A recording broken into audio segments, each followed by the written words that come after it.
হাদিসটি শুনুন, আপনার চোখে পানি চলে আসবে। হযরত মুসা আলাইহিস সালামের জামানায় এক বৃদ্ধার একটি বাচ্চা মারা গেল। সেই দুঃখে বৃদ্ধা কাঁদতে লাগলো। তখন হযরত মুসা আলাইহিস সালাম বৃদ্ধাকে বললেন, তুমি কাঁদছো কেন? তখন বৃদ্ধা উত্তর দিল, আমার বাচ্চাটি মারা গেছে, এজন্য কাঁদছি। তখন মুসা আলাইহিস সালাম বললেন, বাচ্চাটির বয়স কত? বৃদ্ধা উত্তর দিল, 365 বছর। মুসা আলাইহিস সালাম বলেন, তোমার এই বাচ্চাটির 365 বছর জীবিত ছিল, কিন্তু এমন একটি জামানা আসবে যে জামানার নবীর উম্মত 60 থেকে 70 বছর বাঁচবে, আর সেই নবী হলো হযরত মুহাম্মদ সাল্লাল্লাহু আলাইহি সাল্লাম।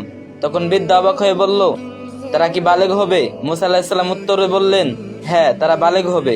বৃদ্ধা মহিলা পুনরায় প্রশ্ন করল, তারা এই সামান্য সময় বিয়ে শাদী করতে পারবে? মুসা আলাইহিস সালাম বললেন, তারা এই সামান্য সময়ে বিয়ে করবে এবং তাদের থেকেও সন্তান হবে। বৃদ্ধা মহিলা পুনরায় প্রশ্ন করল, তারা এই সামান্য সময়ে কিভাবে নেকি এবং সওয়াব অর্জন করবে?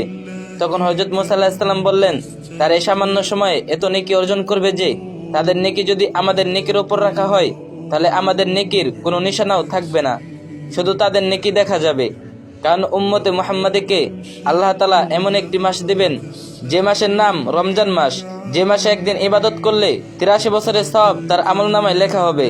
তাহলে তারা যদি এরকম একটি মাস পায় তাহলে হিসাব করলে আমাদের কোনো নেকি তাদের সমান হবে না। শুকরিয়া আদায় করেন আমরা যে শেষ নবীর উম্মত হতে পেরেছি, আলহামদুলিল্লাহ। আর ভিডিওটি একটা শেয়ার করে দিন, আর যে যত পারেন বেশি বেশি কপি লিংক করে দিন।